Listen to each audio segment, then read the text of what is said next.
किसी ने बड़े कमाल की बात कही है कि बल से किसी एक को जीता जा सकता है, परंतु बुद्धि से पूरी दुनिया को जीता जा सकता है। नमस्कार दोस्तों, मैं राघव शास्त्री वैरागी स्वागत करता हूं आपका एक और नई कहानी के साथ में। तो आज की कहानी कुछ इस तरह से है कि एक राजा थे। वो राजा बड़े ही प्रजाशील थे, प्रजा को प्रेम करने वाले थे, प्रजा का हर दुख सुख अपने साथ में बांटते थे, प्रजा के साथ में रहते थे, किसी भी आपदा विपदा में प्रजा को अकेला नहीं छोड़ते थे और हर समय प्रजा के लिए सोचा करते थे। पर एक समय ऐसा आया कि राजा बूढ़े होने लगे। राजा को चिंता सताने लगी कि भाई अगला राजा किसको बनाया जाए। राजा के 2 पुत्र थे, परंतु राजा चाहते थे कि अपने राज्य में ऐसा राजा हो जो बुद्धिशाली हो और सब प्रजा का दिल जीतने वाला हो, प्रजा से प्यार करने वाले हो, ऐसा राजा उनको चाहिए था। तो राजा के दोनों पुत्र थे। तो राजा सोच रहे थे कि अब कैसे निश्चय किया जाए कि अगला राजा कौन बनेगा।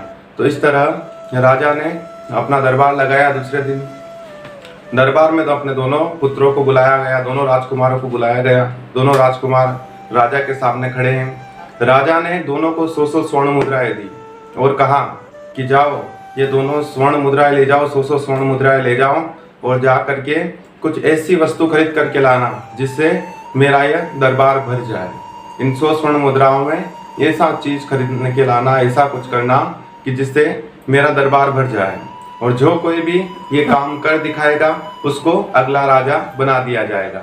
इस तरह से राजा ने यह पहेली दे करके दोनों को 100 स्वर्ण मुद्राएं दी और दोनों को यहाँ से विदा किया। दोनों भाई चले जाते हैं, अपने अपने हिसाब से निकल जाते हैं। बड़ा वाला जो राजकुमार था पूरे दिन भर भटकता है, पर उसको कुछ समझ में नहीं आता है कि 100 स्वर्ण मुद्राएं से ऐसी कौन सी चीज ले जिससे कि पूरा दरबार भर जाए। ऐसा संभव ही नहीं है। थक हार करके शाम को घर लौट जाता है, राजधानी में लौट जाता है। उसका छोटा पुत्र था, राजा का छोटा पुत्र, छोटा राजकुमार, वो भी पूरा दिन भर घूमता है और उसके बाद में अपने नगर में लौट जाता, अपने राज्य में लौट जाता, राजभवन में चला जाता है। दूसरा दिन सुबह होती है और सुबह होकर के राजा ने फिर दरबार लगाया, दोनों को बुलाया, दोनों राजकुमारों को बुलाया गया राजा के सामने। राजा ने पूछा कि बताओ तुमने अपनी 100 स्वर्ण मुद्राओं से क्या खरीद के लाए हो जिससे कि मेरा दरबार भर जाए। तो बड़ा वाला राजकुमार था, उसने कहा कि महाराज मुझे क्षमा करिए, मैं ऐसी कोई चीज खरीद के नहीं ला सका जिससे ये दरबार भर जाए, क्योंकि ऐसा संभव ही नहीं है।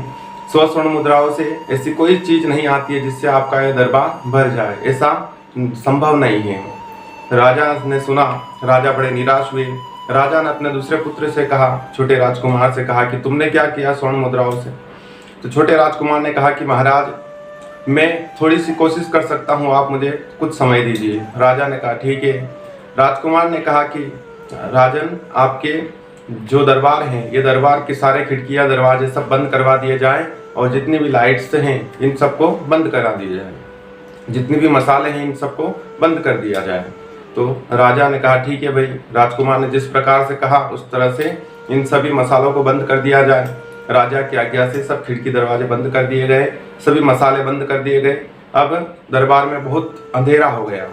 राजकुमार ने कुछ समय के बाद में दरबार के बीचों बीच में एक दीपक रखा और उसमें तेल डाल करके उसको जला दिया और राजा से कहा, जो ही दीपक जला तो सबका चेहरा नजर आने लगा, उजाला हो गया, प्रकाश हो गया पूरे दरबार में। राजकुमार ने राजा से कहा कि राजन लीजिए, आपने कहा था कि हमारा दरबार भरना है, तो मैंने 100 स्वर्ण मुद्राओं में से कुछ स्वर्ण मुद्राओं का उपयोग करके ये तेल और दिया और ये बाती लेकर के आया, इससे मैंने आपका ये दरबार भर दिया, सो आपकी पहेली पूरी हुई। राजा ने जब इस तरह देखा सब दरबारी खुश हो गए, सब चकित हो गए, खुश हो गए। राजा की प्रशंसा करने लगे कि तुम्हारे जैसा बुद्धिशाली राजा ही इस राज्य को चला सकता है, क्योंकि मैंने इसी कारण से तुम्हें ये स्वर्ण मुद्राएं दी थी। मुझे पता था कि इससे ऐसी कोई चीज नहीं आ सकती जिससे कोई दरबार भर जाए, बुद्धि से भरा जा सकता है।